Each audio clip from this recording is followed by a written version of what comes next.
I was doing nothing but telling the truth. I heard her say it, and I repeated it. I'm grown, and I do what I want. You know who I am. I'm Jackie Christie.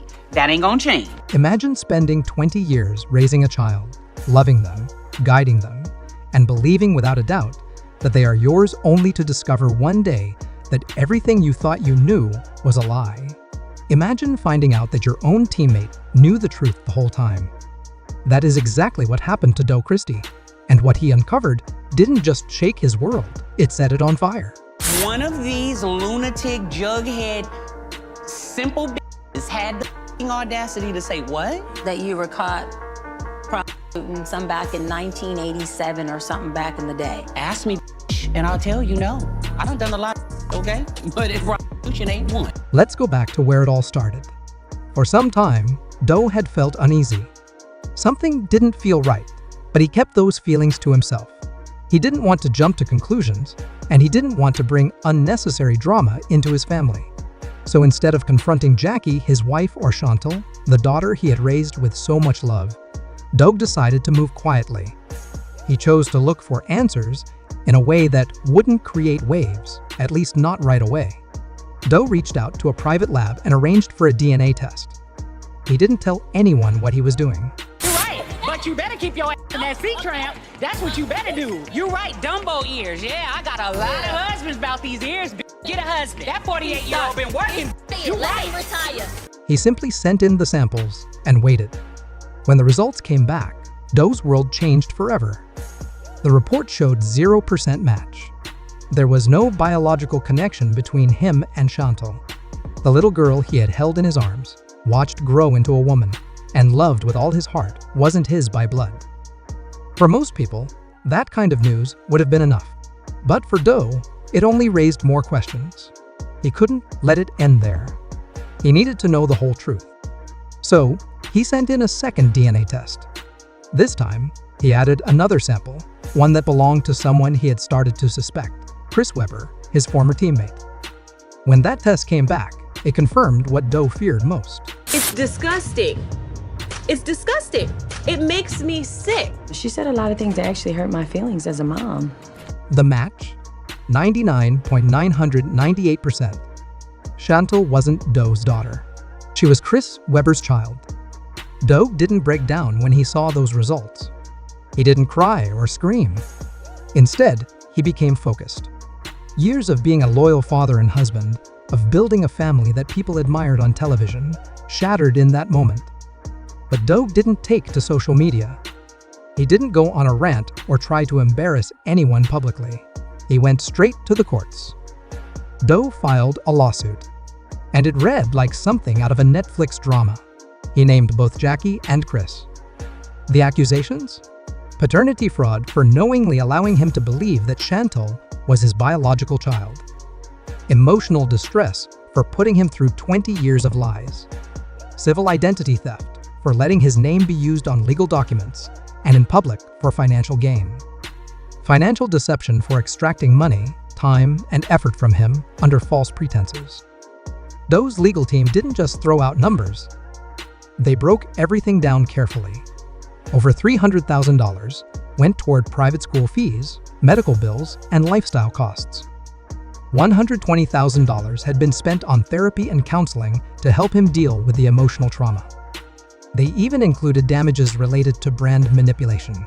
Jackie had built her public image, including her success on VH1 and other business ventures, around their perfect family. Doe now said that image was built on lies, and he wanted Chris Webber to pay retroactive child support for all those years. But Doe's demands didn't stop at money. He wanted the court to officially add Chris Webber's name to Chantal's birth certificate. It was time for the legal records to reflect the truth. Just when you thought Jackie couldn't fall any further, things got worse. According to court documents, Jackie tried to cover up the truth one last time. She allegedly left Chantal an envelope at her door. Inside was a handwritten note and $15,000 in cash. The note begged Chantal to keep quiet and not destroy the family's image. Jackie pleaded with her daughter to protect what they had built over the years. But Jackie underestimated Chantal. Instead of taking the money, Chantal turned the note and cash over to Doe's legal team. That decision changed everything. Doe's lawyers acted fast. They sent Jackie a cease and desist order. They documented the bribe, sealed the evidence, and submitted it to the court. Jackie wasn't just seen as dishonest anymore. Now she was being investigated for witness tampering. As the case moved forward, the depositions began, and the truths that came out tore open old wounds. Doe's testimony was calm but powerful. When asked why he stayed so long, he said 7 words that filled the courtroom with silence. "I was shielding a lie, not a woman." Doe made it clear that he hadn't stayed because he was blind. He stayed because he believed in the family he thought he had. Jackie's time under oath started strong. At first, she seemed confident. But as the questions came faster, her story began to crumble. She admitted that deep down, she had always suspected Doe wasn't Chantal's father. But instead of telling the truth, she made a choice. She put Doe's name on the birth certificate because she was overwhelmed in the moment. That moment lasted 20 years. When asked about the $15,000 she left for Chantal, Jackie said it wasn't a bribe. She claimed it was just help. But the words in the note told a different story. Her explanation didn't hold up. Even her lawyers seemed caught off guard. Then it was Chris Webber's turn. Up until then, Chris had stayed silent. But under oath, he admitted he had always known there was a chance he was Chantal's biological father.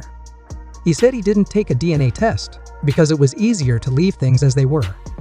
He thought he was doing the right thing by stepping aside. But now, he regretted not facing the truth sooner. 3 people, 3 different stories. One devastating truth.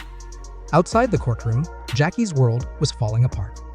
The woman who had built a brand on being a strong wife and businesswoman was now seen as a fraud. Sponsors began pulling their deals. A major skincare company she worked with cut ties. A fashion brand she promoted deleted her from its campaigns.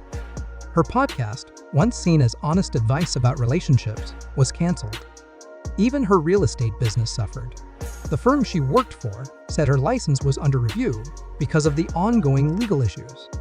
VH1 even stopped airing reruns of Basketball Wives that featured her. Meanwhile, Chantal quietly took steps to reclaim her life. She filed paperwork to change her last name. In the legal request, she said it was because of emotional harm and a need to rebuild her identity. She didn't make a big announcement about it. She didn't post about it online, but it was clear what she wanted to be free from the lies that had shaped her life for so long. In a private therapy session that later leaked, Chantal shared her feelings. "I don't hate either of them," she said. "I just need to figure out who I am without their lies." For years, she had been caught in the middle, used as part of a brand, and turned into the center of a painful legal fight. Now, she wanted to step out of the shadow of that fake family image and walk in her truth. Doe's legal team wasn't done. They held a press conference where they shared their next move. They weren't just fighting for Doe's $4.6 million in damages. They wanted to make paternity fraud its own civil offense. Right now, most states don't have clear laws about it. Fathers who discover the truth often have no real way to get justice. If Doe wins, it could change everything. Courts could start treating paternity fraud like identity theft with real consequences. The case sparked something bigger than just one family's drama. Men's rights groups, family law advocates, and even some famous lawyers spoke out. They said Doe's fight was historic. They said it was time for fathers to have a way to hold people accountable for years of lies. Online, the hashtag #JusticeForDoe started trending. People shared their own stories of paying support for children who weren't theirs. Stories of courts that didn't protect them. Doe's case wasn't just about money. It was about reclaiming his identity. His legal team argued that his name had been misused for public gain, and that needed to stop. They said this wasn't just about family law, it was about civil rights too. As for Jackie, things are getting even more serious. If it turns out that she falsified legal documents like the birth certificate, this could move from a civil case to a criminal one. She could face charges like forgery, perjury, or obstruction of justice. And if that happens, Jackie won't just lose her reputation, she could lose her freedom. There's even talk of turning the trial into a televised event. With so much public interest, streaming platforms and legal networks are watching closely. What started as a private heartbreak is becoming a legal moment that could change family law forever. Chris Webber's team is trying to limit the damage. There are reports that they're trying to settle the case quietly. But with the world watching, that may no longer be possible. Doe, through it all, has stayed calm. He hasn't lashed out. He hasn't given dramatic interviews. He made one simple statement to the press: "This isn't about revenge. This is about the truth I was never given." And now the world is watching because this truth didn't just come out quietly. It came out fighting for justice. And now, here we are. Doe Christie's world has been flipped upside down, but through it all, he stayed calm and focused on one thing: the truth. What started as a private heartbreak has turned into something much bigger, a legal battle that could change family law forever. Doe isn't just fighting for himself anymore. His case is giving hope to fathers everywhere who have been misled and left without a voice. Jackie's empire, built on the image of a perfect family, is crumbling. Sponsors have walked away. Her businesses are falling apart. And if the courts find that she falsified legal documents, she could be facing criminal charges, not just public shame. Meanwhile, Chantal is quietly stepping into her own truth. She's choosing to build a new identity free from lies, free from the weight of this betrayal. So, what happens next? Will this case change the law? Will Doug get the justice he's seeking?